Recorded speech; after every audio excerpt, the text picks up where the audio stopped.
வணக்கம். இன்னைக்கு நவவித பக்தியில ஆறாவதா இருக்கிற வந்தனம் அத பத்தி தாங்க பேச போறோம். இந்த நவவித பக்திங்கிறது ஒரு மனிதனுக்கு அவங்களுடைய பக்தி நிலைய படிப்படியா உயர்த்துவது. ஸ்ரவணம், கீர்த்தனம், ஸ்மரணம், பாத சேவனம், அர்ச்சனம் இது எல்லாத்த பத்தி நாம தெளிவா பார்த்துட்டோம். இப்போ வந்தனம், பகவான வணங்குவது. பகவான வணங்குறதுனா என்ன அப்படின்னா, உங்களுக்கு உங்க எல்லாருக்குமே ஒரு ஃபேவரைட் காட் கண்டிப்பா இருப்பாங்க. எனக்கு முருகன் தான் ரொம்ப பிடிக்கும், இல்ல எனக்கு அம்பாள் தான் ரொம்ப பிடிக்கும், எனக்கு காமாட்சி தான் ரொம்ப பிடிக்கும், எனக்கு சிவபெருமான் தான் ரொம்ப பிடிக்கும், எனக்கு நரசிம்மர் தான் ரொம்ப பிடிக்கும்னா ஒவ்வொருத்தருக்குமே ஒவ்வொரு தெய்வம் அவங்களும் ரொம்ப ஃபேவரைட்டா இருப்பாங்க. அவங்களுக்காக இல்ல அவங்களுடைய ஸ்லோகம் படிக்கிறது, மந்திரம் படிக்கிறது, இல்ல அவங்களுக்கான பூஜை பண்றது, இது எல்லாமே நம்ம செய்யறோம். அவங்கள நம்ம கும்பிடாமலா இருக்கிறோம், வணங்கிக்கிட்டு தான் இருக்கிறோம். ஏன்னா அவங்கள வணங்காம நமக்கு ஒரு நாளும் ஓடுறதே இல்லைன்னு தான் சொல்லணும். ஏன்னா நமக்கு அவங்கள ரொம்ப பிடிக்கும் இல்லையா? ஆனா இங்க ஏன் வந்தனம் சொல்லியிருக்காங்க இந்த ஸ்டேஜ்ல அப்படின்னா, உங்களுக்கு இப்ப நரசிம்மரை மட்டும்தான் பிடிக்கும் அப்படின்னா, நரசிம்மரை மட்டுமே தான் பிடிக்கணும்னு இல்லை. அதே விஷ்ணு பல அவதாரம் எடுத்திருக்காரு, இல்ல பல தெய்வ வடிவமாவும் இருக்காருங்கிறத புரிஞ்சுக்கிட்டு எல்லா கடவுள்களையும் எல்லா தேவதைகள்லையும் எல்லா உயிரிலும் நீக்கமர ஒரே பகவான் தான் நிறைஞ்சிருக்காரு, ஒரே பரம்பொருள் தான் இருக்கு அப்படிங்கறத உணர்ந்துக்கிறதுக்காக தான் இந்த வந்தனம். அத உணர்ந்து எந்த தெய்வத்துக்கிட்டையும் எந்த தேவதைகள் கிட்டையும் எந்த தேவர்கள் கிட்டையும் எந்த பேதமும் காட்டாம அவங்களுக்குள்ள இருந்த நமக்கு ஆசி கொடுக்கறது, நமக்கு அருள் புரியறது நாம வணங்குற ஒரே தெய்வம் தான் அப்படிங்கறத புரிஞ்சுக்கிறது தான் இந்த வந்தனம். பகவத்கீதையில கிருஷ்ணர் சொல்லியிருக்காரு, அவங்க அவங்களுடைய தேவைகளுக்காக எந்த பகவானையோ எந்த தேவதைகளை வேணாலும் வேண்டிக்கலாம். குழந்தை வரம்காக ஒரு தேவதை, இல்ல மலைக்காக ஒரு தேவர், இந்த மாதிரி மலைக்காக வருணன், இல்ல குழந்தைக்காக முருகன், இந்த மாதிரி நம்ம ஒவ்வொருத்தரும் ஒவ்வொரு சுவாமியை வேண்டிக்கிட்டு இருக்கோம் இல்லையா? அந்த மாதிரி வேண்டிக்கலாம். ஆனா அவங்களுக்குள்ள இருந்தும் ஆசி புரிவது அருள் புரியறது நான் தான். ஏன் அப்படி பண்றாரு? ஒரே தெய்வமா இந்த உலகத்துல இருந்திருக்கலாமே. ஏன் நமக்கு இத்தனை கடவுள்கள், இத்தனை தேவர்கள் தேவதைகள், நம்மளை சுத்தி இத்தனை தெய்வம் எதுக்கு அப்படின்னா, நம்ம எல்லாரையுமே நம்ம நம்புறதே இல்லை. ஒரு ஹியூமனோட நேச்சரே அதுதான். இப்ப நம்ம ஃபேமிலி நம்ம எடுத்துக்கிட்டோம் அப்படின்னா, நமக்கு அப்பா அம்மா இருப்பாங்க, பிரதர்ஸ் சிஸ்டர்ஸ் இருப்பாங்க, அவங்கள நம்புவோம். இல்ல நம்மள விரும்பி கல்யாணம் பண்ணிக்கிட்டவங்கள நம்புவோம், இல்ல நம்மளுடைய குழந்தைகளை நம்புவோம், அவ்வளவுதான். அதை தாண்டி ஒரு தேர்ட் பர்சனை நம்ம வீட்டுக்குள்ள நுழைய வச்சு அவங்கள நம்புவோமா அப்படின்னா அது பெரிய கொஸ்டின் மார்க். இதே தானே பகவானுக்கும். பகவானை பொறுத்த வரைக்கும் நம்ம மனசுல நம்பிக்கைய விதைக்கணும். இந்த நம்பிக்கையை எதுக்காக விதைக்கணும்? அவருக்கு என்ன இல்ல, என்ன குறைவு? இந்த உலகம் ஒட்டு மொத்தமாவே அவருதுதான். எல்லா ஐஸ்வர்யங்களும் அவருக்கே நிறைஞ்சிருக்கு, அவருக்கு எந்த ஒரு குறையுமே இல்லை. ஒரு தனி மனிதனுக்கு ஒரு தெய்வத்து மேல ஒரு நம்பிக்கை எதற்காக வரணும், ஏன் வரணும் அப்படின்னா ஒரு சப்போர்ட் சிஸ்டம். ஏன்னா எல்லா மனிதர்களுமே லக்கி கிடையாது. எல்லா நேரமுமே எல்லாருமே நமக்கு துணையா இருக்க மாட்டாங்க. எப்படி வேண்டதாலும் மாறலாம். அந்த மாதிரி ஒரு சூழ்நிலையில நமக்கு யார் துணை இருக்கிறாங்க அப்படின்னா, சம்டைம்ஸ் நம்ம ஃபேமிலி கூட நம்மளை விட்டு விலகி போயிடும். இல்ல ஃபேமிலி கிட்டயே நம்ம சொல்ல முடியாத சூழ்நிலையில இருப்போம். அவங்க கிட்ட இந்த விஷயத்த நம்ம சொல்லவே கூடாது அப்படின்னு மறைச்சிக்கிட்டு இருக்கலாம். அந்த மாதிரி ஒரு சூழ்நிலையில நமக்கு துணையா இருக்கிறது யாரா இருப்பா? நம்மளோட மனசாட்சி. நமக்கு நாமே கொடுத்துக்கிற உத்வேகம், நமக்கு நாமே துணை நிக்கிறது. நாம அந்த அளவுக்கு நம்ம மேல நம்பிக்கை வச்சிருக்கோமா, இல்ல நம்மள அக்செப்ட் பண்ணிக்கிட்டோமா, நம்மள அந்த அளவுக்கு ஹீரோ லெவல்ல நம்மளை பாக்குறோமா அப்படின்னா கிடையாது. அதனாலதான் நமக்கு ஒரு தெய்வீக சக்தி இல்ல ஒரு தெய்வ துணை நமக்கு தேவைப்படுது. அதனால தெய்வம்ங்கிற ஒரு பேரால மனசுக்குள்ள அவரை வச்சு அவர்கிட்ட பேசுற மாதிரி பேசிக்கிட்டு நம்ம நமக்குள்ளேயே வந்து அந்த நம்பிக்கைய வளர்த்துக்கிட்டு வரோம். இதுதான் ப்ராசஸா பல காலமா வந்துகிட்டு இருக்கு. அப்படி அவரு நமக்குள்ள வந்து நம்பிக்கைய விதைக்கணும் அப்படின்னா, நீங்க எந்த சுவாமி கிட்ட உங்களுடைய வேண்டுதல் வைக்கிறீங்களோ, எனக்கு குழந்தை பாக்கியம் வேணும், இல்ல என் மகனுக்கு, இல்ல மகனுக்கு சீக்கிரமா கல்யாணம் நடக்கணும், இல்ல என் மகனுக்கு சீக்கிரமா வேலை கிடைக்கணும், நல்லா சீக்கிரமா லைஃப்ல செட்டில் ஆகணும். இந்த மாதிரி ஒவ்வொருத்தருக்கும் ஒவ்வொரு கனவு, லட்சியம், வேண்டுதல் எல்லாமே இருக்கு. அவங்க அந்தந்த தெய்வத்தை போய் வேண்டுறாங்க. அந்த தெய்வமும் அதை ஃபுல்ஃபில் பண்ணுது. அப்பதான் அவங்களுக்கு அந்த தெய்வத்து மேல அதிகமா நம்பிக்கை வரும். அந்த நம்பிக்கைக்கு அடுத்து அவங்க என்ன பண்ணுவாங்க, அந்த தெய்வத்தை இன்னும் அதிகம் கும்பிட ஆரம்பிப்பாங்க. ஒரு ஸ்பெஷல் பாண்ட் ஏற்படும். இல்ல அந்த தெய்வத்தை பத்தி இன்னும் அதிகமா தெரிஞ்சிக்க ஆரம்பிப்பாங்க. அப்ப இருந்துதான் இந்த நவவித பக்தியோட ஸ்டேஜ் ஆரம்பமாகுது. முதல்ல ஸ்ரவணம், அந்த தெய்வத்தை பத்தி நம்ம நிறைய தெரிஞ்சுக்க ஆரம்பிப்போம். அப்புறம் கீர்த்தனம், தெய்வத்தை பத்தி தெரிஞ்சுக்கிட்டாச்சு, ஆனா அதை தொடர்ந்து வேண்டிக்கணும் இல்லையா, அவருடைய நாமத்தை பாடிக்கிட்டே இருப்போம், இல்ல அவருடைய பாடல்களை கேட்டுக்கிட்டே இருப்போம், கீர்த்தனம். அடுத்த ஸ்மரணம், அவரை நினைச்சுக்கிட்டே இருப்போம். அதாவது அவருடைய லீலைகளை நினைக்கலாம், இல்ல அவருடைய கதைகளை நினைக்கலாம், இல்ல நம்ம வாழ்க்கையில அவர் நிகழ்த்தின மிராக்கிள்ஸ நினைச்சே பார்க்கலாம், அதிசயத்தை, அற்புதத்தை. எனக்காக பகவான் இப்படி ஒரு விஷயத்த செஞ்சாரா அப்படின்னு நம்ம நினைக்கும் போதே நம்மளுடைய உடம்ப மெய் சிலிர்க்கும். சோ அதை நினைச்சுக்கிட்டே இருப்போம். ஸ்மரணம். அடுத்து பாத சேவனம், எனக்கு எல்லாமே நீதான்னு அவரை சரண் அடைஞ்சிடுவோம். அடுத்து அர்ச்சனம், அவரை புகழ்ந்துகிட்டே இருப்போம். எப்பப்ப நமக்கு டைம் கிடைக்குதோ, அன்னைக்கு நான் எப்பேற்பட்ட சூழ்நிலையில மாட்டிக்கிட்டேன், ஆனா நீதான் எனக்கு வந்து வழிகாட்டுத அப்படின்னு நம்ம நன்றி சொல்லிக்கிட்டு இருப்போம். இல்ல அவரை புகழ்ந்து பேசிக்கிட்டு இருப்போம். அதுக்கு அடுத்து வர்றதுதான் வந்தனம். இந்த வந்தனம்ல நீங்க எந்த சுவாமிய இறுக்கமா புடிச்சிட்டு இருக்கீங்களோ அந்த சுவாமிய மட்டும் இல்ல, வேற எந்த சுவாமிய பார்த்தாலும் அதே சுவாமியாவே நினைச்சு பாவிச்சு நீங்க கும்பிடணும், வணங்கணும். அவங்களுக்குள்ள எந்த பேதத்தையும் நீங்க பார்க்க கூடாது. எல்லாரிடத்திலும், எல்லா இடத்துலயும், எல்லா உயிரிலும் நீக்கமர நிறைஞ்சிருக்கிற அந்த பரம்பொருளை நாம பார்க்க தெரிஞ்சுக்கணும். ஒவ்வொரு உயிரிலுமே அதே பகவான் நிறைஞ்சிருக்காரு. நம்மள சம்டைம்ஸ் சொல்லுவோம், அப்பா தெய்வம் மாதிரி வந்து காப்பாத்தணும், இல்ல அந்த தெய்வமே தான் உங்களை அனுப்பி வச்சிருக்கு, தெய்வம் மனுஷ ரூபேன்னு நம்ம சொல்லிக்கிட்டே தான் இருக்கோம். அப்போ ஒவ்வொரு மனிதர்களிடத்திலும், உயிர்களிடத்திலும் நம்ம அந்த பகவானை பார்க்க தெரிஞ்சுக்கணும்.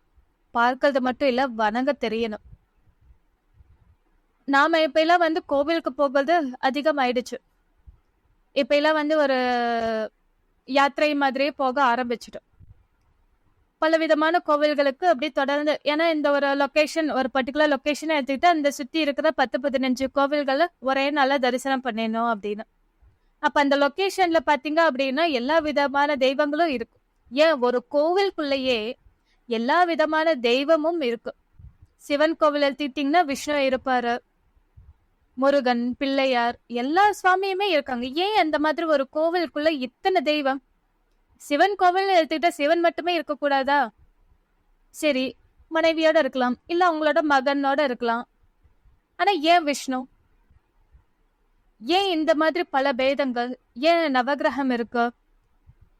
இதுக்காக இத்தனை தெய்வங்கள் ஒரே கோவிலுக்குள்ள இருக்கிறாங்க. நாயன்மார்கள்ல ஏன் இருக்காங்க? ஆழ்வார்கள்ல ஏன் இருக்காங்க? இந்த மாதிரி கேள்விகள் வருது இல்லையா? இதெல்லாம் எதுக்காக? ஒரே கோவிலுக்குள்ள நம்ம ஏன் அவங்களையெல்லாம் பார்க்கணும் அப்படின்னா, நீங்க அந்த ஒரு கோவிலுக்குள்ள என்ட்ரி ஆயிட்டீங்க அப்படின்னா அந்த கோவில்ல இருக்கிற ஒவ்வொரு அணுவும் ஒரே பரம்பொருள் தான். அவங்களுக்குள்ள இருக்கிற ஒவ்வொருத்தருமே ஒரே தெய்வம் தான். இந்த பேதம் உங்களுக்கு கோவிலுக்குள்ள வரக்கூடாதுங்கிறதுக்காக தான் ஒரே கோவில்ல இத்தனை தெய்வ சந்நிதி. கிருஷ்ணர் கோவிலும் இருக்கும், அங்க ஸ்ரீராமனும் இருப்பாரு, நரசிம்மனும் இருப்பாரு, சுதர்சன மூர்த்தியும் இருப்பாங்க. எல்லா விதமான அவதாரமுமே ஒரே கோவில்ல இருக்கு. அப்போ நாம அவங்களுக்குள்ள பேதம் பார்க்க கூடாது அப்படிங்கிறதுக்காக தான். பேதம் பார்க்காம எல்லாத்தையுமே, எல்லாரையுமே ஒரே பகவானே நிறைஞ்சிருக்காருன்னு அவங்கள எல்லாத்தையும் கும்பணும். நாயன்மார்கள், ஆழ்வார்கள் எல்லாருமே இருப்பாங்க. அவங்களையெல்லாம் நம்ம ஏன் பார்க்கணும் அப்படின்னா, அவங்கள பகவானை உணர்ந்தவங்க, அவங்களுக்காக பாடல்கள் இயக்கினவங்க. அவங்களுக்குள்ள இருந்த பகவான் எத்தனை திருவிளையாடல்கள் பண்ணியிருக்காரு. அதெல்லாம் நினைச்சு நினைச்சு நம்ம பூரிப்படையணும். அது மட்டும் இல்லாம இத்தனை நாயன்மார்கள், இத்தனை ஆழ்வார்களுக்கு அருள் புரிஞ்ச பகவான் நமக்கும் அருள் புரிவார். அதுக்கெல்லாம் சாட்சியா அவங்க தான் அங்க உட்கார்ந்துருக்காங்க. அப்படிங்கிறதுக்காகவும் தான் அவங்க எல்லாருமே கோவில்கள்ல இருக்கிறாங்க. நீங்க பாண்டுரங்கநாதர் கோவில் போயிட்டீங்க அப்படின்னா துக்காராம், நாமதேவர் இவங்க எல்லாருமே இருப்பாங்க. அவங்களுடைய சமாதிகள் எல்லாமே இருக்கும். இதெல்லாம் எதுக்காக அப்படின்னா ப்ரூஃப். ஏன்னா நம்மளோட மனசு, ஒரு மனிதனோட மனசு ஒரு ப்ரூஃப் இல்லாம, ஒரு வேலிட் ப்ரூஃப் இல்லாம எதையுமே நம்பாது. அப்ப நீ தெய்வம் இருக்கு நீ நம்ப அப்படின்னா, அந்த தெய்வத்தை கண்ணால பார்த்தோ, பேசியோ, இல்ல வணங்கியோ, தெய்வத்தை முழுசா உணர்ந்தவங்களோ, இல்ல அந்த தெய்வமே கதின்னு வாழ்ந்தவங்கள உடைய சரித்திரத்தை பார்க்கும் போதுதான் அந்த தெய்வம் இருக்குன்னே நாம நம்புவோம். அதுக்காக தான். அதனால எல்லா உயிர்களிடத்திலும், எல்லா தேவதைகளிடத்திலும் ஒரே பகவான் இருக்காருன்னு நம்ம நினைச்சு அவங்கள வணங்கணும். இதுதான் வந்தனம். பேதம் பார்க்க கூடாது. இதுக்கு ஒரு ஸ்டோரி சொல்றேன். நரஹரின்னு பண்டரிபுரத்துல ஒரு நகை வியாபாரி, பொற்கொள்ளர் வாழ்ந்துகிட்டு வந்தாரு. அவருக்கு சிவன் தான் ரொம்ப பிடிக்கும். தீவிர சிவ பக்தர். சிவனை தவிர வேற எந்த தெய்வத்தையுமே வணங்கவே மாட்டாரு.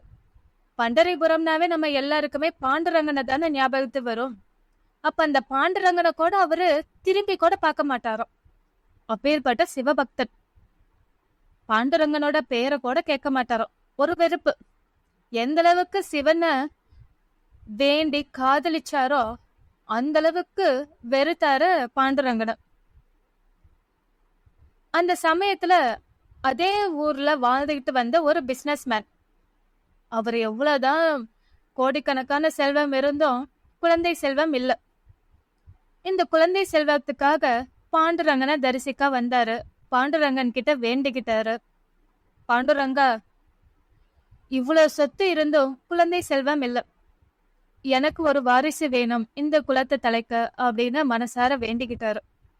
எனக்கு ஒரு குழந்தை பிறந்துச்சா அப்படின்னா உனக்கு பொன்னாலான அரண்யான் உனக்கு சாத்துறேன் அப்படின்னு வேண்டிக்கிட்டாரு. பாண்டுரங்கனும் அருள் புரிஞ்சாரு. அந்த பிசினஸ் மேனுக்கும் ஒரு அழகான ஆண் குழந்தை பிறந்தது. வேண்டுதலை நிறைவேற்ற வேண்டிய நேரம் வந்துடுச்சு இல்லையா? அதனால அந்த ஊர்லயே பெஸ்டான ஒரு பொற்கொள்ளனை தேர்ந்தெடுக்கணும்னு முடிவு பண்ணாரு. எல்லாருக்கிட்டையும் விசாரிச்சு பார்த்துட்டாரு. இந்த நரஹரி பேரை தான் எல்லாருமே சொல்றாங்க. அவரை மீட் பண்ணாரு. இந்த மாதிரி பாண்டுரங்கனுக்கு வேண்டுதல் வச்சிருக்கேன், பொன்னாலான அரண்யா நான் செஞ்சு போடணும், நீங்க தான் எனக்கு செஞ்சு கொடுக்கணும்னு ஆர்டர் கொடுத்துட்டாரு. பாண்டுரங்கனுக்குன்னு போது கொஞ்சம் முகம் சுழிச்சாலுமே பிசினஸ விட முடியாது இல்லையா? ஒரு பிசினஸ் மேனு எந்த பாகுபாடும் பார்க்க கூடாது பிசினஸ் வந்துடுச்சுன்னா. அதனால நரஹரியும் ஒத்துக்கிட்டாரு. அதே சமயம் அந்த பிசினஸ் மேன் கிட்ட சொன்னாரு, இது பாருங்க, நான் பாண்டுரங்கனை நான் இதுக்கு முன்னாடி பார்த்ததில்ல, அளவு தெரியாது, அதனால நீங்களே பாண்டுரங்கனுடைய இடுப்பளவை மெஷர் பண்ணி கொண்டு வந்து கொடுத்துருங்க, நான் அந்த அளவுக்கு உங்களுக்கு அரண்யான் செஞ்சு கொடுத்துட்றேன் அப்படின்ட்டாரு. அந்த பிசினஸ் மேனும் ஒத்துக்கிட்டாரு. கோவிலுக்கு போனாரு. பாண்டுரங்கனுடைய இடுப்பளவை மெஷர் பண்ணாரு. நரஹரி கிட்ட கொண்டு வந்து கொடுத்தாரு. அவரும் பொன்னால் ஆனா அரண்யான செஞ்சு முடிச்சாரு. இந்த பிசினஸ் மேனுக்கு ரொம்ப சந்தோஷம். வாங்கிட்டு போனாரு. பாண்டுரங்கனுக்கு அணிவிச்சு பார்த்தாரு, பத்தல. அப்புறம் கொண்டு வந்து நரஹரி கிட்ட கொடுத்தாரு. அவர் கொஞ்சம் நீட்டி கொடுத்தாரு. கொண்டு போனாரு. இப்ப கொஞ்சம் பெருசா இருக்கு. மறுபடியும் கொண்டு வந்து நரஹரி கிட்ட கொடுத்தாரு. அவர் கட் பண்ணி கொடுத்தாரு. பாண்டுரங்கனுக்கு மறுபடியும் போய் போட்டாங்க, பத்தல. மறுபடியும் நீட்டினாங்க, மறுபடியும் குறைச்சாங்க. இதே மாதிரி பல முறை போச்சு. 2 பேரும் டயர்ட் ஆயிட்டாங்க. அப்புறம் பிசினஸ் மேனு ஒரு ஐடியா சொன்னாரு. நீங்களே பேசாம கோவிலுக்கு பகவானை பார்த்து அவரை மெஷர் பண்ணி நீங்களே இதை ஃபிக்ஸ் பண்ணி கொடுத்துருங்க அப்படின்னாரு. அவரும் யோசிச்சு பார்த்துட்டு, சரிப்பா நான் பண்றேன், ஆனா ஒரு கண்டிஷனு, நான் கண்ணை கட்டிக்கிட்டு தான் கோவிலுக்குள்ள வருவேன் அப்படின்ட்டாரு. சரி, ஓகே அப்படின்ட்டாரு. நரஹரி கண்ணை கட்டிக்கிட்டாரு. பிசினஸ்மேன் கைத்தாங்களா அவரை அழைச்சிக்கிட்டு பாண்டுரங்கன் முன்னாடி போய் நிறுத்துறாரு. பாண்டுரங்கனை தடவி பாக்குறாரு, தொட்டு தொட்டு பாக்குறாரு. இந்த பாகியம் எத்தனை பேருக்கு கிடைக்கும்? நல்லா தொட்டு தொட்டு பாக்குறாரு. ஆனா இவருடைய திருவடியில இருந்து ஒவ்வொரு அங்கமா இவர் தொட்டு தொட்டு பார்க்க இவருக்கு ஃபீலிங் எல்லாமே சிவபெருமானேன்னு தன் முன்னாடி எழுந்து நிக்கிற மாதிரி அவருக்கு ஒரு ஃபீலிங். அவராட்டமே சூலம் வச்சிருக்காரு, மான உடை அணிஞ்சிருக்காரு இடுப்புல அப்படின்னு அவரை மாதிரியே அவருக்கு ஃபீல் ஆகுது. அதனால கண்ணை திறந்து இவரே பாக்குறாரு. பார்த்த சங்கு சக்கரத்தோட பாண்டுரங்கன் காட்சி தராரு. இது என்னது அப்படின்ட்டு மறுபடியும் கண்ணை கட்டிக்கிறாரு. மறுபடியும் அவருக்கு சிவரூபம் தான் தன் முன்னாடி இருக்க மாதிரி ஒரு ஃபீலிங். அப்பதான் அவருக்கு ஸ்பார்க் ஆகுது. எவ்வளவு பெரிய முட்டாள்தனம் பண்ணிட்டோம். ஹரியும் சிவனும் ஒண்ணு இல்லையா? ஆனா நான் இவங்களுக்குள்ள பேதம் பார்த்து வெறுத்துட்டேன் அப்படின்னு மனசார பாண்டுரங்கன் கிட்ட மன்னிப்பு கேட்டாரு. அப்புறம் அந்த அரண்யானும் கரெக்டா ஃபிக்ஸ் பண்ணாரு. பொருந்துச்சு. எல்லாரும் சந்தோஷமா வேண்டிக்கிட்டாங்க. இதுதாங்க, நமக்கு ஒரு தெய்வத்தை ரொம்ப தீவிரமா பிடிச்சிருக்கும். அதற்காக மற்ற தெய்வத்தை எல்லாத்தையும் வெறுக்கணுங்கிற அவசியம் இல்லை. இவங்களுக்கு தான் அதிக சக்தி, இவங்களுக்கு தான் சக்தி அற்புதம் அதிகம், இவங்களுக்கு தான் பக்தர்கள் அதிகம் அப்படின்னு நாம கவுண்ட் பண்ண தேவையில்ல. அவங்களோட சக்தி எவ்வளவு இருக்குன்னு எடை போட தேவையில்ல. இல்ல இவங்க இந்த அளவுக்கு பாப்புலாரிட்டின்னு நாம வாதம் பண்ண தேவையே இல்லை. எல்லாருக்குள்ளயும் ஒரே தெய்வம் தான் இருக்கு. அதை புரிஞ்சுக்கிட்ட எல்லா தெய்வத்தையுமே நாம வணங்கணும். அதுதான் இந்த வந்தனம். பேதம் பார்க்காம எல்லாரிடத்திலும், எல்லா உயிரிடத்திலும், எல்லா ரூபத்திலும் பகவான பார்த்து வணங்கணும்.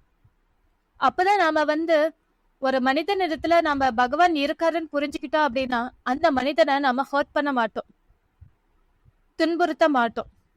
மனதாலோ வாக்காலோ இல்ல உடலாலோ எந்த வகையிலயும் துன்பத்தை கொடுக்காம, அடடா அவங்க ரூபத்திலேயே அது அவருக்குள்ளேயும் அதே பகவான் தானே இருக்காரு, என்னுடைய பகவானை நான் எப்படி துன்புறுத்துவேன் அப்படிங்கிற ஒரு ஃபீலிங் வரும் இல்லையா? அதற்காக தான் இந்த வந்தனம். கட்பாங்கன் சொல்லிட்டு ஒரு அரசன் இருந்தாரு.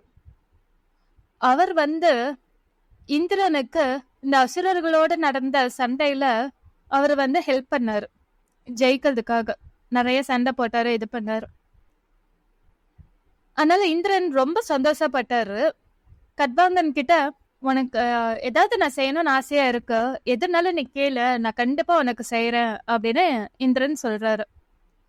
கட்பாங்கன் எழுதிட்டு உடனே, நான் இன்னும் எத்தனை காலம் உயிரோட இருப்பேன், அதை கொஞ்சம் பார்த்து சொல்ல அப்படின்னு கட்பாங்கன் கேட்டுட்டாரு. இந்திரனுக்கு ஒரே சங்கடமா போச்சு. என்ன நீ இப்படி கேட்டுட்ட, அது இந்த கேள்விய, இது ஏன் தெரிஞ்சுக்கிட்டு என்ன பண்ண போற, விட்டுற அப்படின்னாரு. இல்ல எனக்கு தெரிஞ்சுக்கிட்டே ஆகணும், உண்மை சொல்லு அப்படின்னு கட்பாங்கன் ரொம்ப ரெக்வஸ்ட் பண்றாரு. அதனால இந்திரனும், இன்னும் நீ 2 முகூர்த்த காலம் தான் உயிரோட இருப்ப அப்படின்னு சொல்லிட்டாரு. இத கேட்ட அவருக்கு அதிர்ச்சி இல்ல, ரொம்ப காமா அதை ஹேண்டில் பண்ணாரு. ஏன்னா அவர் ஒரு அரசனா இருந்தாரு. அதனால அவரோட அரச சபைக்கு வர்றாரு. எந்தெந்த பொறுப்பை யார் யாருக்கும் கொடுக்கணுமோ அது எல்லாத்தையுமே ஒரு முகூர்த்த காலத்துல எல்லாத்துக்கும் செட்டில் பண்ணிட்டாரு. அடுத்த ஒரு முகூர்த்தத்துக்கு அவரு பகவானை நினைச்சுக்கிட்டு தியானத்துல உக்காந்துட்டாரு. பகவானை தியானம் பண்ணிக்கிட்டு உயிரை விட்டுட்டாரு. இதுதாங்க, எந்த ஒரு சூழ்நிலையிலும் பகவான, அதாவது நமக்கு பிடிச்ச தெய்வம்னு இருப்பாங்க இல்லையா, அவங்கள விட்டு கொடுக்கவே கூடாது. அவங்களுக்கான சக்திய நாம தான் கொடுக்கறோம், நம்மளுடைய நம்பிக்கை தான் கொடுக்குது. ஏன்னா நாம கேக்குறோம், நீ சங்கு சக்கரம் வச்சிருக்கிறது எதுக்காக? என்னை பாதுகாக்க. சூலாயுதம் எதுக்கு வச்சிருக்க? என்னை பாதுகாக்க. வேல் எதுக்கு வச்சிருக்க? என்னை பாதுகாக்க. அவ்வளவுதாங்க.